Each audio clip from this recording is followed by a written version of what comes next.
L'initiative CGT d'une grande manifestation qui va partir de la mairie de Florange et qui va aller devant les grands bureaux pour dénoncer la politique d'ArcelorMittal en Lorraine. Alors c'est un rassemblement national qui invite qui? C'est déjà tout ici en France, des camarades de poste qui sont montés, des bancaires et des métallos qui vont venir se joindre à nous pour dénoncer la politique industrielle sur le territoire français. Le parcours des trésors d'ici des femmes, c'est composé de quoi? De plusieurs arrêts? Nous allons partir de la mairie, nous allons diriger vers les grands bureaux où les prises de parole seront faites. Une délégation qui est reçue par la direction de Mittal? Alors la CGT a demandé à être rencontrée par la direction de Florange, celle-ci a accepté et on compte bien rencontrer la direction pour parler de la situation qui ne peut pas perdurer. Parce qu'aujourd'hui on va vers une casse industrielle très importante. Des milliers d'emplois sont menacés. Et aujourd'hui on veut discuter avec les Je me suis senti camarades belges qui seront là, qui vont arriver. Oui, il y a pas du monde et nous, ce qu'on veut, c'est interpeller la population, interpeller le peuple français sur la situation dramatique qui se passe aujourd'hui. Aujourd'hui, des milliers d'emplois sont menacés. Si la Chine venait à disparaître, ça serait une catastrophe sociale, un effondrement industriel. C'est ça, on veut.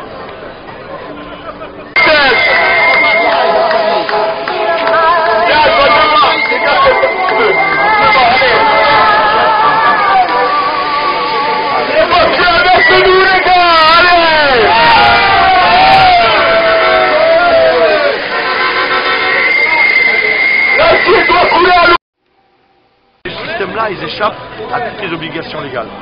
Ils sont pas obligés de dépouiller le site, ils ne payent pas d'impôts, zéro impôt, et en même temps, ils coupent les à tout concurrent éventuel qui voudrait racheter. Donc le mec, il est tranquille. Il n'y a aucune loi aujourd'hui qui lui interdit. Donc il va faire la même chose avec Florange, tu verras. Ça, on le sent arriver. Mais il va tous nous mirer, il va dire, mais je ne ferme pas. C'est uniquement à durée indéfinie. De gauche. C'est bizarre. Non, c'est pas bizarre. Edouard, et si vous avez un petit quart d'heure pour avoir une petite réunion avec la délégation donc, du Front de gauche. C'est mon ami. On va essayer de se trouver un peu Oui, pour mais peut-être maintenant tout de suite, parce qu'après on va être un peu bousculé. Hein? Je sais pas ce qui est prévu. Non, parce qu'après un effondrement industriel de grande importance, des fonderies du Poitou, de Fos à Dunkerque, jusqu'à la Lorraine, des milliers d'emplois sont menacés. C'est pour ça qu'aujourd'hui, l'intersyndicale de Florange demande au groupe d'ArcelorMittal de redémarrer nos hauts fourneaux de Florange. C'est pour ça que la CGT a toute sa place ici dans ce combat. Merci. La CGT, même si elle ne formule pas les mêmes actions que nous, la CGT conteste aussi ces décisions. Du cadre à l'opérateur, où nous sommes tous unis et solidaires contre la politique qui casse, qui démantèle, qui délocalise et qui externalise. Vive la CGT et vive le combat, camarades! Sur notre industrie, c'est le combat que nous portons avec le Front de gauche, c'est le combat que vous portez dans ce territoire, que vous portez avec la CGT. Nous avons, dans l'extraordinaire marche que nous avons fait à la Bastille dimanche dernier, essayé de rassembler toutes ces forces-là, parce que ce que nous essayons de construire, ce n'est pas seulement une victoire électorale, c'est un mouvement social, un mouvement populaire dans la durée qui imposera les décisions pour lesquelles vous vous battez aujourd'hui. Et je crois que nous partageons une chose ensemble, c'est une chanson que nous chantons à la fin de nos meetings, nous disons « nous ne lâcherons rien ». Eh bien, vous avez décidé de ne rien lâcher, nous on a décidé de rien lâcher, on va gagner ensemble. Merci.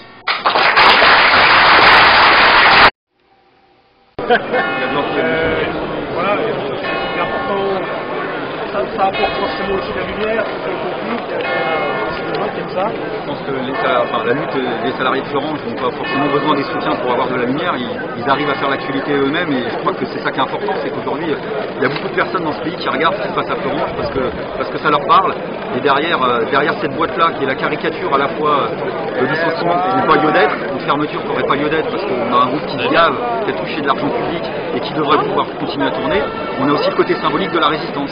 Et derrière des grosses boîtes comme celle-là, il y a la multitude de petites entreprises dans tout le pays qui sont en train de fermer, où on n'a pas forcément les mêmes moyens de se faire entendre. Et peut-être que ce qui est en train de se nouer autour de la lutte des salariés de Florange, c'est justement cette fédération des salariés qui résistent aux licenciements ou aux fermetures de boîtes en perspective. Et je crois que c'est ça dont on aurait besoin. C'est que les salariés qui sont concernés par ces fermetures d'usines potentielles ne soient pas simplement l'objet de promesses électorales, de vraies fausses enveloppes bidons, mais soient d'abord ceux et celles qui s'invitent dans la campagne, se rappellent au bon souvenir de tous, et dire que quand les pouvoirs publics sont capables de dilapider de l'argent public à des petites gaffes de profit, on devrait être capable de récupérer cet argent qu'on leur a donné. Moi, des huissiers, j'en ai vu débouler chez des chômeurs pour saisir des appartements. On n'a jamais vu des huissiers débouler pour saisir des comptes d'actionnaires dont on sait parfaitement où ils sont. Donc, les uns et les autres, plutôt que de nous sortir de la manche des enveloppes bidons, des projets de loi bidons, il faudrait de l'action et on pourrait interdire les licenciements et quoi qu'il en soit, la production elle doit continuer ici, elle peut continuer ici. Et puis moi je suis d'abord là pour dire merci voilà, d'un point de vue militant à cette lutte-là parce qu'elle recrée l'espoir. Voilà, donc c'est peut-être paradoxal mais voilà, moi je suis là comme un militant, comme un travailleur et nous à la Poste aussi les suppressions d'emplois et les drames que ça suscite, on sait ce que ça veut dire et c'est peut-être temps qu'on s'y mette ensemble. C'est pas sans 2 ans. C'est pas que le stress, le machin, c'est entre nous-mêmes. Je sais pas comment dire, c'est juste si vous avez encore la solidarité, c'est pour ça que je dis que tout le monde regarde vers Florent. J'en ai pas demandé, vous voulez pas de petite boîte, j'en mange pas la gueule, qui peuvent même pas l'ouvrir. Le capitaliste il existe, c'est que c'est important que dans cette campagne, il y ait quelqu'un qui ne soit pas un politicien professionnel qui soit 100 ans. C'est un des rares salariés pas politicien professionnel, Philippe Poutou, il est ouvrier dans l'automobile, il a résisté à des plans de licenciement, il sait de quoi il parle, lui quand il parle des conditions d'existence, de travail. Voilà, donc cette campagne, je suis fier de l'amener à ses côtés. Voilà, après, qu'il y en ait qui mènent d'autres choix, c'est leur droit, c'est la vie, c'est comme ça. Et on peut acter les décisions des uns et des autres en faisant pas dans l'amertume, ça sert à rien dans ce genre de cas-là, et en cherchant à avoir l'intelligence de se dire qu'il faut jamais insulter l'avenir et qu'on peut se recroiser très vite dans les semaines et dans les mois à venir, parce que c'est rien qu'une élection en même temps. Le monde va peut-être commencer à tourner après l'élection, parce que si on arrive à battre Sarkozy, ça passera quoi? Il y aura peut-être un gouvernement de gauche pluriel qui ne changera pas grand-chose à nos vies quotidiennes, et à ce moment, on aura besoin de quoi? Comme d'habitude, des anticapitalistes, des plus indépendants qui soient du Parti Socialiste. C'est pour ça qu'on se bat, humblement, mais on se bat avec, je dirais avec humilité, mais beaucoup d'enthousiasme, et ça changera pas. Voilà. Rejoindre Jean-Luc Mélenchon, c'est pas forcément une bonne stratégie. Mais c'est pas une question de rejoindre, on n'est pas dans le fait de rejoindre, et moi j'ai pas de problème avec Jean-Luc Mélenchon, je défends un autre candidat, je dis Poutou, je préfère son authenticité, je ne vais pas m'excuser de défendre cette authenticité-là. Après, moi j'ai pas d'adversaire dans ce point-là, mon adversaire c'est Sarkozy, et quand je regarde les sondages qui me fout les boules, c'est de se dire qu'éventuellement Sarkozy peut repasser. Alors là il y a quelque chose qui m'échappe, là ouais, parce qu'avec ce qu'on a mangé pendant 5 ans, s'il repasse, et pas comprendre qu'on va manger sévère, et là en effet il y a quelque chose qui pourrait être démoralisant, mais je ne vais pas y croire une seule seconde. Donc, la question qui se pose finalement, c'est où est-ce que le NPA peut être le plus audible aux côtés de Jean-Luc Mélenchon ou à 1%? Vous savez, moi, quand je me suis présenté en 2002, j'étais entre 0,5 et 1% jusqu'aux 2 dernières semaines de campagne. Voilà, et dans quelques semaines, avec l'égalité médiatique, Philippe Poutou, ouvrier de l'automobile, candidat du NPA, va parler autant de temps que Nicolas Sarkozy. Et moi, ça me fait bien marrer, ça nous fera des sacrés vacances. Ne serait-ce que pour ça, il fallait le faire. Pour la défense de la sidérurgie française et de la sidérurgie lorraine. Nos camarades des délégations étrangères qui vont prendre la parole. Je vais donner la parole à monsieur le maire de Florence, qui nous aide bien avec sa municipalité pour tenir cette réunion aujourd'hui. Merci. Mesdames, Messieurs, chers amis, chers camarades, je souhaite à mon tour la bienvenue aux délégations venues de toute la France qui ont voyagé parfois jusqu'à 12 heures, on m'a dit, en venant de Corse et en venant des différentes usines du groupe ArcelorMittal. Par leur présence, ils prouvent que le combat de Florange est le combat de tous. Ensuite, je voulais bien sûr saluer les élus présents ce matin, venant de la vallée de la Fench, mais venant d'au-delà, du Nord-Mosellan, du Pays Haut, venus témoigner leur solidarité au territoire de Florange. La semaine dernière, mesdames et messieurs, chers amis, une délégation était montée à Paris pour rencontrer un candidat à la présidence de la République qui n'avait pas voulu, qui n'avait pas daigné venir vous rencontrer ici sur place. On a vu comment cette délégation a été scandaleusement traitée. Eh bien, puisque on n'a pas voulu vous recevoir à la permanence de ce candidat, aujourd'hui, je dirais que Florange doit être proclamée capitale des luttes dans ce pays, et vous menez ici une lutte exemplaire pour le devenir du site de Florange, mais pour l'intérêt de toute l'industrie française. Votre combat, mesdames, messieurs, est un combat républicain. C'est un combat digne. Eh bien, je trouve symbolique ici, vous êtes devant l'hôtel de ville de Florange. Et pour moi, il y a deux symboles. Il y a d'abord ces drapeaux sur l'hôtel de ville. Ces drapeaux sont en berne.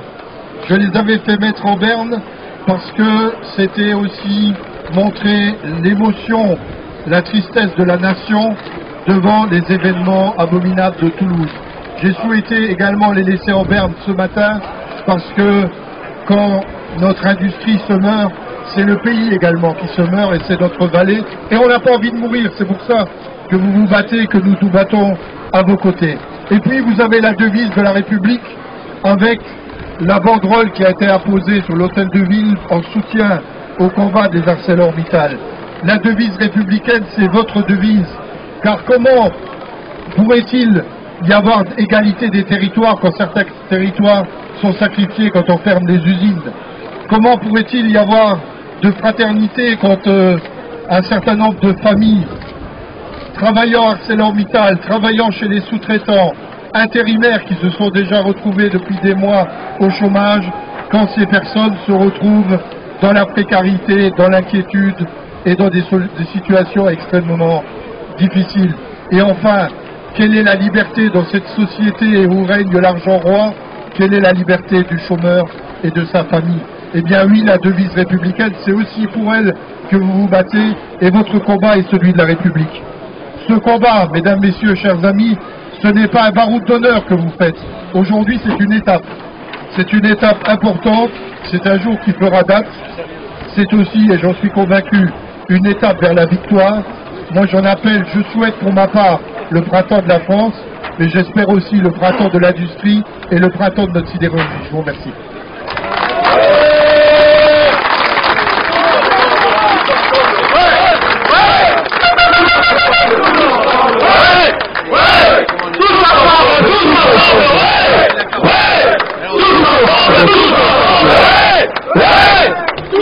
Très fraternellement de la part des camarades wallons et belges, particulièrement les camarades d'Aperam, les camarades d'Industil, les camarades d'ArcelorMittal Liège, qui aujourd'hui ont fait le déplacement pour être ici avec vous, afin de faire en sorte qu'on résiste ensemble contre ce patron, contre ce capitalisme indécent qu'est ArcelorMittal. Je veux vraiment vous dire que la notion de fraternité pour nous n'est pas une notion banale. C'est une fraternité qui se mesure à l'aune des combats que nous menons ensemble. C'est pas une fraternité écrite dans une résolution de congrès. C'est une fraternité qui se mesure quand vous êtes venus chez nous à Liège dire clairement que la fermeture de Liège était indécente, et c'est nous aujourd'hui qui nous rendons cette visite pour dire clairement avec le même indécence. Camarades, nous sommes, et en fait j'ai presque envie, mais souvent je commence mes discours comme ça. Qui sommes-nous? Nous avons une identité commune, qui est celle de l'identité des travailleurs, des femmes, des hommes, qui n'ont pas d'autre choix que de vendre leur force de travail pour pouvoir subsister, pour pouvoir faire en sorte qu'on puisse payer le loyer, payer les charges de la maison, payer les études de nos enfants, et faire en sorte qu'on puisse à un moment donné avoir une retraite qui soit décente. Aujourd'hui, ArcelorMittal veut qu'on remette en cause tout cela parce qu'ils ferment des sites qui sont toujours rentables, sauf pour lui, parce que lui, ce qu'il veut, c'est 40 milliards en quelques années sur notre dos, sur notre compte. Et donc nous allons lui dire ensemble que nous n'en voulons pas. Nous ne voulons pas de ce type de société qui fait en sorte que nous on soit dans la misère et qu'eux soient dans l'opulence.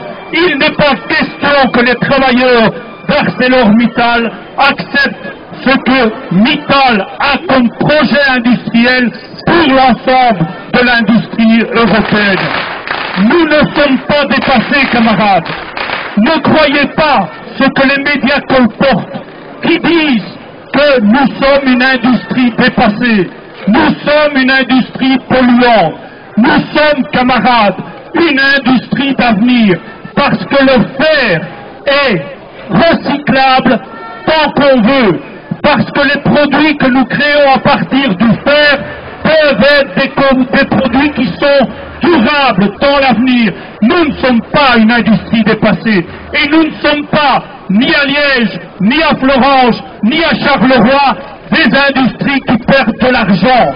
Nous continuons à gagner de l'argent, mais dans ce système néolibéral, ce système capitaliste, même quand on gagne de l'argent, on nous ferme nos outils parce que tout simplement, M. Mittal veut augmenter la part des actionnaires et c'est inacceptable. Nous allons voir demain comment on va se battre ensemble. Nous allons voir comment on réussit à faire des convergences de lutte. Il est important qu'on soit à Florange, qu'on soit à Redange, qu'on soit à Chivelange, qu'on soit à Liège, à Charleroi ou ailleurs, et qu'on ait chacun dans la même entreprise de faire les convergences nécessaires pour que la lutte soit commune. Si nous sommes venus aujourd'hui ici vous rejoindre sur le site, c'est aussi pour vous encourager et pour vous féliciter dans la lutte exemplaire et juste que vous êtes en train de mener sur ce site depuis quelques semaines maintenant.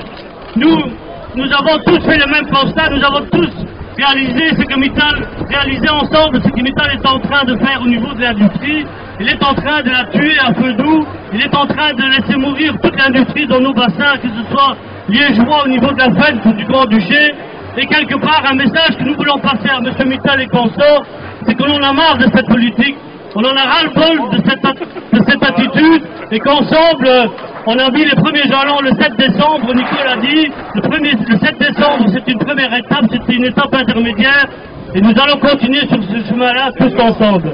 Un deuxième élément, et je profite de la présence de nombreuses personnes, femmes et hommes du monde politique, pour les interpeller et leur demander aussi de nous soutenir dans notre combat. Nous allons dans les jours et les semaines qui viennent lancer une campagne avec notre fédération européenne au niveau du Parlement européen pour qu'on mette enfin en place une réelle politique industrielle au niveau de l'Europe, pour qu'on mette en place tous les moyens possibles, imaginables, pour empêcher Mittal et consorts de continuer à jouer au terrorisme social et au vandalisme industriel. Je pense que la solution se trouve dans le combat que nous menons ensemble, la solution se trouve dans la solidarité.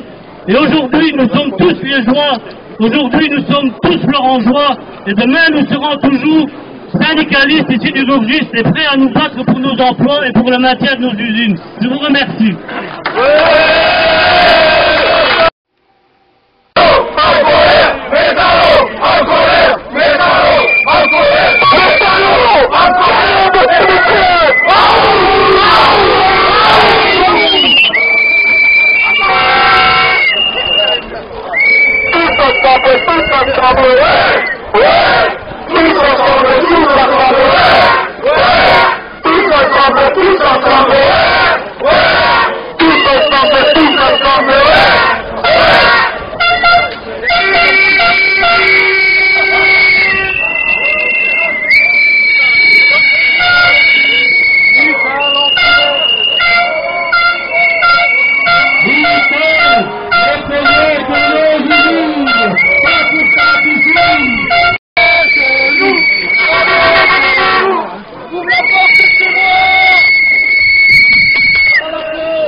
Vas-y, envoie ta fumigène de l'autre côté.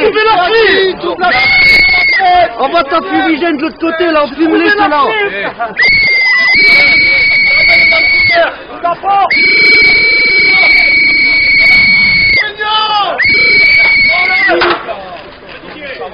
Attention les yeux, on a un reculé.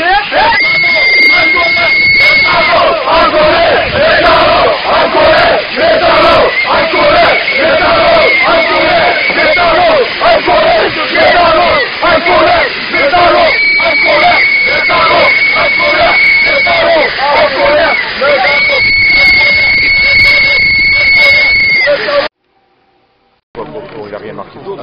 simplement un soutien. Je crois qu'aujourd'hui, il y avait tous les groupes de la sidérurgie. Il n'adresse pas à qui t'adresse. Et dans la campagne électorale, aujourd'hui, on parle beaucoup de l'industrie. La CGT aujourd'hui a dit que l'industrie doit être défendue, mais il faut qu'on sorte de la financiarisation de notre industrie.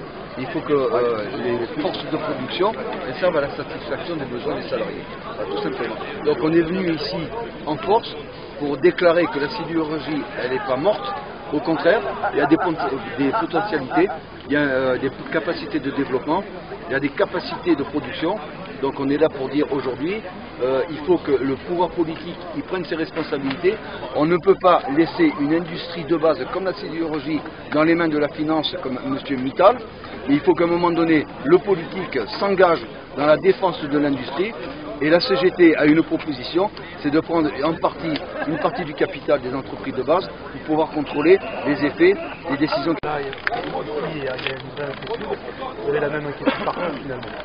Je crois que la sidérurgie, à partir du moment où elle est dans les mains de la finance, chacun est fleuron-joie, je crois que c'est comme ça qu'on dit, mais en même temps on avait des collègues de Luxembourg, on avait des collègues de Belgique, je crois que toute la sidérurgie est concernée, pas simplement le groupe ArcelorMittal. On a Aperam, on a Corus, on a Aker, on a toute cette sidérurgie qui est concernée par la politique qui est menée aujourd'hui dans l'industrie sidérurgique, d'autant que, un exemple, ArcelorMittal aujourd'hui, sa priorité c'est plus la sidérurgie, c'est les mines. Parce qu'ils considèrent que les mines, elles sont encore plus rentables que la sidérurgie. Donc c'est le combat qu'on mène tous ensemble.